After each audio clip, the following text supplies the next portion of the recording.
Indian history की सबसे बड़ी लेजिस्लेटिव बैटल।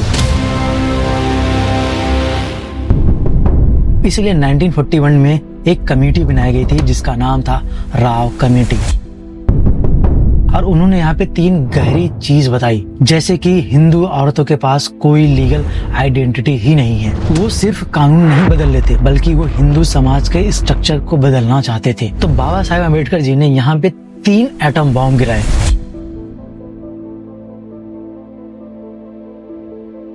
विरोध इतना जबरदस्त था कि पार्लियामेंट का पूरी तरीके से घेराव कर दिया गया था। हजारों साधु संत हिंदू कोड बिल मुर्दाबाद के नारे लगा रहे थे। कुछ महिलाओं ने यहाँ तक भी ये कह दिया था कि हमें पिता की प्रॉपर्टी में जायदाद चाहिए ही नहीं। हिंदू कोड बिल के लिए, महिलाओं के हक के लिए उन्होंने अपनी लॉ मिनिस्टर की कुर्सी ही ठुकरा दी।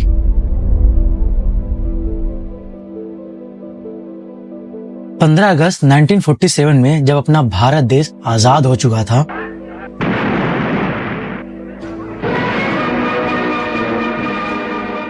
और लाल किला पे तिरंगा फहराया जा रहा था, क्या वाकई में सारे लोग आजाद थे? जब पूरा देश आजादी का जश्न मना रहा था, तब ये एक व्यक्ति जो भारत के सबसे पहले लॉ मिनिस्टर बने, BR अम्बेडकर जी, वो उस वक्त काफी चिंता में थे। उनका मानना था कि क्या हम वाकई में आजाद हुए हैं? उनका मानना था कि पॉलिटिकल आजादी तब तक बेकार है जब तक हम सामाजिक स्तर पे आजाद ना हो जाए, यानी सोशल फ्रीडम। उन्होंने कहा कि वर्ग और लिंग के आधार पर भेदभाव छोड़ना ये कॉन्स्टिट्यूशन का पूरी तरीके से अपमान है और ये संविधान का मजाक उड़ाने जैसा है। Hi, my name is Sonu Kumar Chakravarti और आज मैं बात करूंगा एक ऐसे टॉपिक पे जो काफी ज्यादा डिबेटेबल है। इंडियन हिस्ट्री की सबसे बड़ी लेजिस्लेटिव बैटल, एक ऐसी लड़ाई जो बॉर्डर पे नहीं बल्कि पार्लियामेंट में लड़ी गई थी, द हिंदू कोड बिल। लोग कहते हैं कि उन्होंने कॉन्स्टिट्यूशन लिखा, लेकिन ये कम लोग जानते हैं कि उन्होंने अपनी कुर्सी छोड़ दी थी हिंदू कोड बिल के लिए, यानी महिलाओं के हक के लिए। सबसे पहले एक मिथ तोड़ते हैं कि हिंदू कोड बिल 1947 में बाबा साहेब अम्बेडकर जी ने लाया था। इसकी शुरुआत हुई थी 1941 में। ब्रिटिश गवर्नमेंट ने जब देखा कि हिंदू कम्युनिटी में बहुत सारे अनबन, भेदभाव, ऊंच नीच सारी चीजें चल रही थी और अलग अलग जगह पे अलग अलग कानून चल रहे थे, अलग अलग लोग पालन कर रहे थे। कहीं पे तो 4 शादियां अलाउड थी, तो कहीं पे औरतों के साथ शोषण हो रहा था। बहुत सारी चीजें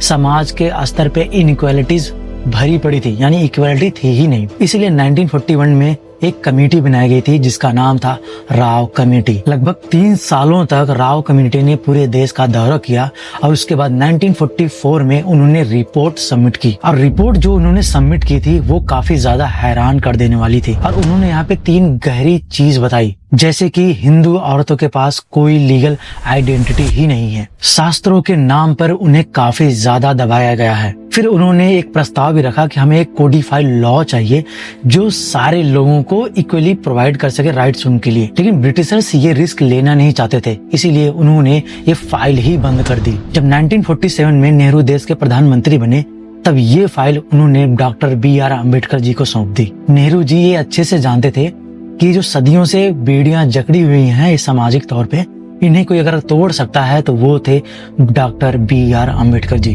उसके बाद डॉक्टर BR अम्बेडकर जी ने राव कमेटी के ड्राफ्ट को लिया और उसे पूरी तरीके से रिवाइज किया। वो सिर्फ कानून नहीं बदल लेते बल्कि वो हिंदू समाज के स्ट्रक्चर को बदलना चाहते थे। लड़ाई सिर्फ पार्लियामेंट में ही नहीं चल रही थी, बाकी सामाजिक स्तर पे भी चल रही थी। दलित महिलाएं भी इस चीज के लिए काफी ज्यादा फाइट कर रही थी कि कुछ ऐसा रूल्स लाया जाए ताकि उन्हें इक्वालिटी मिले। बात दिसंबर 1937 की है।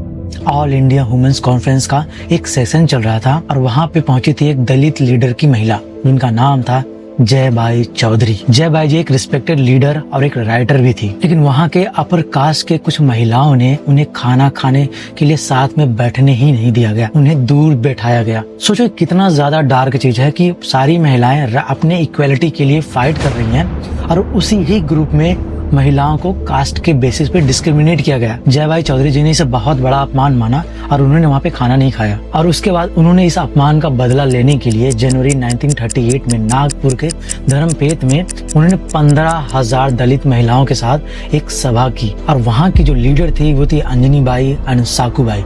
उन्होंने माइक पकड़कर कहा कि हमें ऐसी महिलाओं का साथ बिल्कुल भी नहीं चाहिए जो हमारे साथ जानवरों जैसा सलूक करे। हमें अपना हक चाहिए, इक्वालिटी चाहिए, समानता चाहिए। और यही वो आग थी जो बाबा साहेब अम्बेडकर को ताकत दे रही गई थी। और यहीं पे ही बाबा साहेब अम्बेडकर जी ने वो आइकॉनिक स्टेटमेंट दिया, मैं किसी भी समाज की तरक्की इस बात से नापता हूँ कि वहाँ की महिलाओं ने कितनी तरक्की की है। तो आखिर इस बिल में यानी हिंदू कोड बिल में ऐसा क्या था कि पार्लियामेंट में पूरी तरीके से भूकंप आ गया। तो बाबा साहेब अम्बेडकर जी ने यहाँ पे 3 एटम बॉम्ब गिराए। राइट टू प्रॉपर्टी, यानी महिलाओं को भी अब अधिकार दिया जाएगा कि उन्हें प्रॉपर्टी में अधिकार मिले। पहले जो कानून था वो मिताक्षरा का था, यानी पिता का जो वारिस है वही ले सकता था, यानी लड़का जो होता था उसे ही जायदाद मिल सकती थी, यानी लड़की को बिल्कुल भी अलाउ ही नहीं था जायदाद प्रॉपर्टी में हक लेना। अम्बेडकर जी ने यहाँ पे सीधा कहा कि नहीं, ऐसा नहीं होगा, अब पूरी तरीके से यानी बराबर का हक महिलाओं को भी मिलेगा प्रॉपर्टी में। दूसरा था मोनोगैमी, यानी एक पत्नी का अधिकार। पहले क्या था कि हिंदू में लोग एक से ज्यादा शादियां करते थे, यानी जो पुरुष होते थे वो कई ज्यादा अपनी पत्नियां रख सकते थे, यानी एक से ज्यादा पत्नियां रखते थे। और वहीं पे राम राज जैसे परिषद इसे एक धर्म का हिस्सा मानते थे और बाबा साहेब अम्बेडकर जी ने इसे इलीगल घोषित कर दिया और कहा कि सिर्फ एक महिला और एक पुरुष, इसके अलावा और कुछ भी नहीं। तीसरा जो एटम बम था वो किसी को भी पसंद नहीं आया, वो था राइट टू डाइवोर्स का। हिंदू समाज के हिसाब से शादी 7 जन्मों का बंधन होता था, यानी एक बार अगर शादी हो गई तो शादियां टूट भी नहीं सकती थी। यानी समाज में कितनी भी ज्यादा किसी औरत के साथ बुरा व्यवहार किया जा रहा हो तब भी वो शादी तोड़ नहीं सकती थी, यानी वो अपना बचाव भी नहीं कर सकती, यानी अपने आप को फ्रीडम की तरह जी भी नहीं सकती थी। इसलिए बाबा साहेब अम्बेडकर जी ने राइट टू डाइवोर्स का अधिकार दिया, यानी अगर महिलाएं ये चाहती हैं कि उनके साथ गलत हो रहा है, उनके पति द्वारा शोषण किया जा रहा है या उनके साथ बहुत ज्यादा बर्ताव, बुरा व्यवहार किया जा रहा है, यानी उनके पास एक राइट होगा डाइवोर्स का, वो डाइवोर्स ले सकती हैं। आज ये बातें नॉर्मल जैसी लग रही होंगी, बट 1950s में ये ऐसा लगता था कि बहुत बड़ी वार छिड़ जा रही है और धर्म खत्म होने वाला हो। विरोध इतना जबरदस्त था कि पार्लियामेंट का पूरी तरीके से घेराव कर दिया गया था। हजारों साधु संत हिंदू कोड बिल मुर्दाबाद के नारे लगा रहे थे। सबसे बड़ा झटका बाबा साहेब अम्बेडकर और नेहरू जी को तब लगी जब देश के प्रेसिडेंट यानी डॉक्टर राजेंद्र प्रसाद जो उस समय के थे, उन्होंने नेहरू जी को एक चिट्ठी लिखी। डॉक्टर राजेंद्र प्रसाद ने कहा कि मैं इस बिल को एग्जामिन करूंगा और हो सकता है कि मैं इस पे साइन ही ना करूं, भले ही पार्लियामेंट में ये पास हो जाए। और ये एक ऐसा कॉन्स्टिट्यूशनल क्राइसिस जैसा था। राम राज परिषद के स्वामी करपत्री महाराज ये कहते हैं कि अगर हमने ह्यूमंस को प्रॉपर्टी दी तो भाई बहन का रिश्ता ही खत्म हो जाएगा। और उन्होंने इस हिंदू कोड बिल को atom bomb on Hindu society कहा। लक्ष्मी कांता एंड ठाकुर दास जैसे लोगों ने भी ये भी कहा कि हमारे ये धर्म के टोटली अगेंस्ट है। ये वेस्टर्न का कल्चर है कि अगर हम डाइवोर्स का राइट दे देंगे महिलाओं का, तो ये तो वेस्टर्न का कल्चर है, हमारे धर्म में ये सब चीजें होती नहीं है। भले ही उनके धर्म में औरतों के साथ शोषण हो रहा हो, एक बार शादी हो गई तो वो कभी टूट भी नहीं सकती थी। इसी चीज को देखते हुए बाबा साहब अम्बेडकर जी ने वुमन को डाइवोर्स का राइट दिया था। अगर जो महिला शोषित हो रही है वो सारी महिलाओं के लिए नहीं कहा, उन्होंने उनके लिए राइट्स दिया जो चाहती हैं कि वो इन बेड़ियों से आजाद हो सके, यानी खुद अपने फ्रीडम्स की जिंदगी जी सके। ऐसे ही पार्लियामेंट में बहुत सारे लोगों ने हिंदू कोड बिल का विरोध किया। लोगों के कई अलग अलग तर्क होते थे।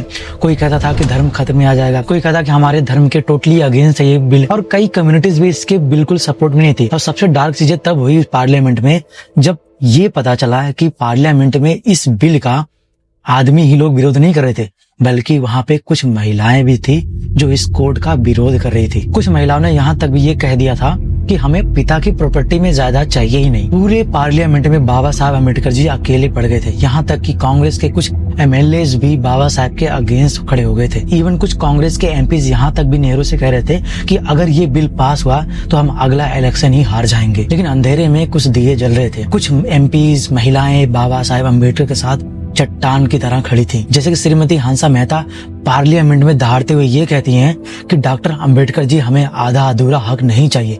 अगर बेटा वारिस होता है तो हमें भी वारिस का अधिकार मिलना ही चाहिए। इसमें बेटी भी वारिस होगी और इसमें कोई कॉम्प्रोमाइज नहीं होनी चाहिए। श्रीमती दुर्गाबाई पार्लियामेंट में ये कहती हैं उन लोगों का मुंह चुप कराते हुए जो ये कह रहे थे कि औरतों को प्रॉपर्टी मैनेज करने का अक्ल नहीं होता। आचार्य कृपलानी जी ये कहते हैं कि अगर हमने पुरानी परंपराओं को बदला नहीं, अगर हमने उसमें बदलाव नहीं लाया तो हम आगे मॉडर्न नेशन कभी बना नहीं सकते। सितंबर 1951 आ गया।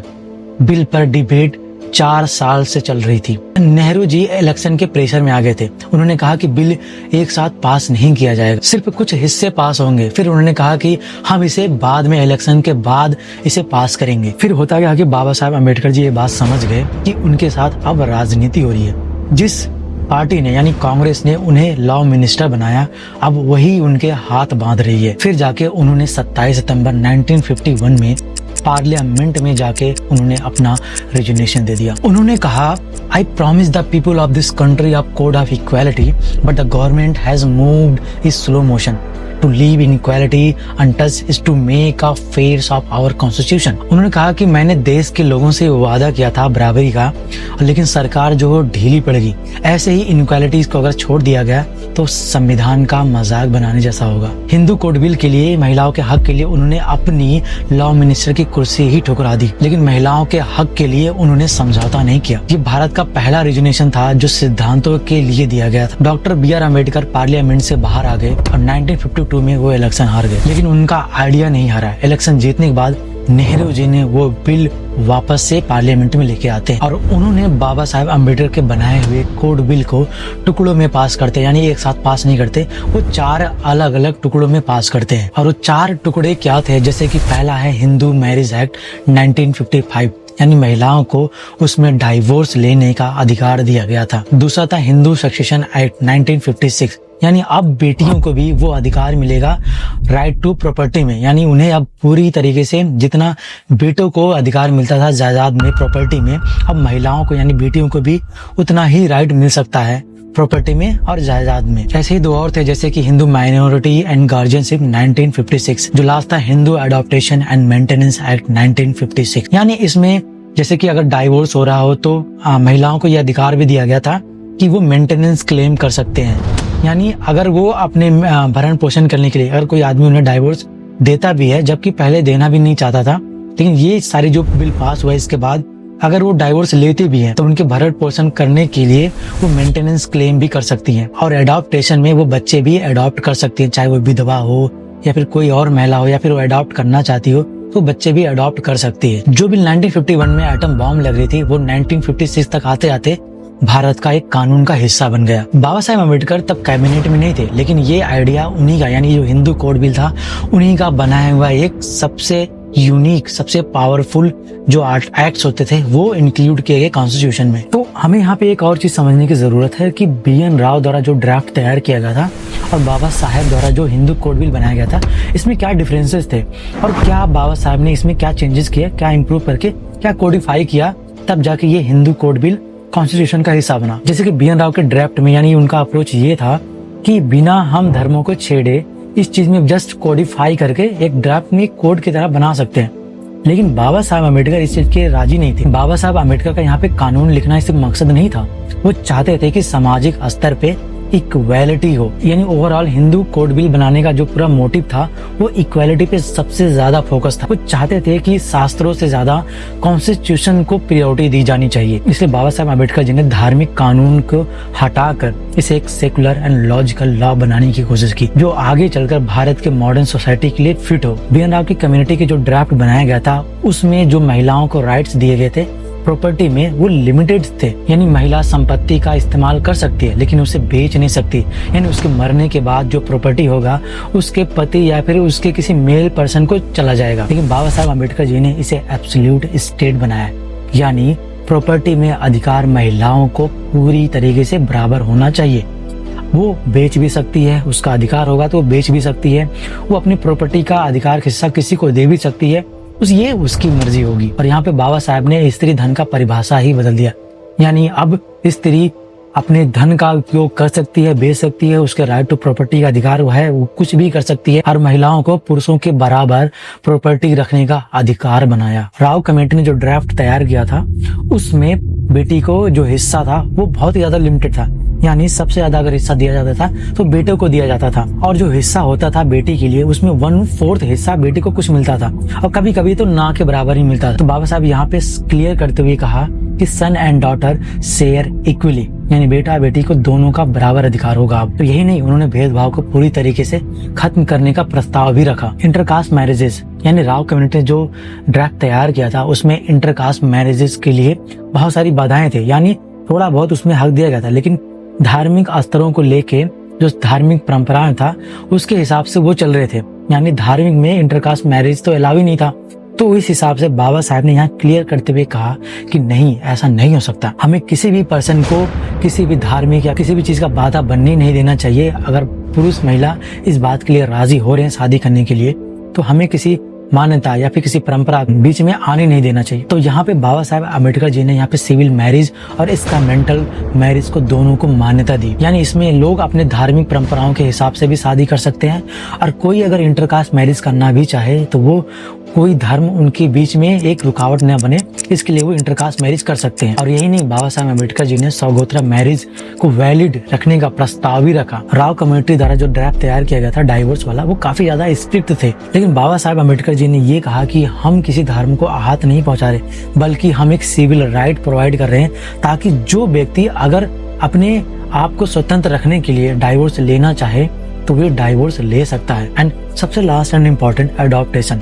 यानी महिलाओं का ये बिल्कुल भी अधिकार नहीं था, जैसे कि विधवा औरत हो या फिर कोई और औरत हो, उसे बच्चे का एडॉप्टेशन का बिल्कुल भी अधिकार नहीं था। तो बाबा साहब ने यहाँ पे कहा कि कोई व्यक्ति अगर अकेला है, विधवा औरत है, या फिर अकेली कोई महिला है, वो बच्चे को गोद लेना चाहती है, या फिर कोई पर्सन गोद लेना चाहता है, कोई पेरेंट है, तो वो यहाँ पे अडॉप्टेशन कर सकते हैं। 1947 में इतना बड़ा बदलाव लाना बिल्कुल भी आसान नहीं था। आप सोच भी नहीं सकते कि उस वक्त कितनों लोगों ने इस चीज का विरोध किया, क्योंकि उस टाइम से लेकर आज के टाइम पे जो डिफरेंसेस आप देखोगे वो जमीन आसमान का डिफरेंसेस दिखेगा। आज महिलाएं प्लेन उड़ा रही हैं, टीचर बन रही है, प्रोफेसर बन रही है, साइंटिस्ट बन रही हैं, और ना जाने क्या क्या चीजें वो कर पा रही हैं because of that one person. अभी भी कई लोग इस बात को समझ ही नहीं पा रहे हैं कि हिंदू कोड बिल जो था भारत के लिए वरदान नहीं बल्कि एक अमृत जैसा था, जो सबसे ज्यादा आज जो महिलाओं को हर जगह पे राइट्स, हर जगह पे उन्हें प्रगति कर रहा, हर जगह पे उन्हें सपोर्ट मिल रहा, हर जगह पे जो ग्रो कर पा रही हैं, उसका एक ही रीजन है, वो था हिंदू कोड बिल। और उसी चीज के बेसिस पे यूनिफॉर्म सिविल कोड भी लाने की कोशिश की गई। वो एक जरिया था हिंदू कोड बिल के जरिए यूनिफॉर्म सिविल कोड लाना, लेकिन वो उस वक्त नहीं पास हुआ। आप इमेजिन कर लो, जब एक बिल पास किया गया हिंदू कोड बिल, उसके अगेंस्ट कितने लोग खड़े हो गए थे। अगर साथ में यूनिफॉर्म सिविल कोड को भी ला दिया जाता तो हो सकता था कि बहुत बड़ा बवाल हो सकता था। इसलिए बाबा साहब चाहते थे कि पहले हिंदू कोड बिल को लाया जाए, फिर उसके बाद धीरे धीरे करके यूनिफॉर्म सिविल कोड को भी लागू किया जाए।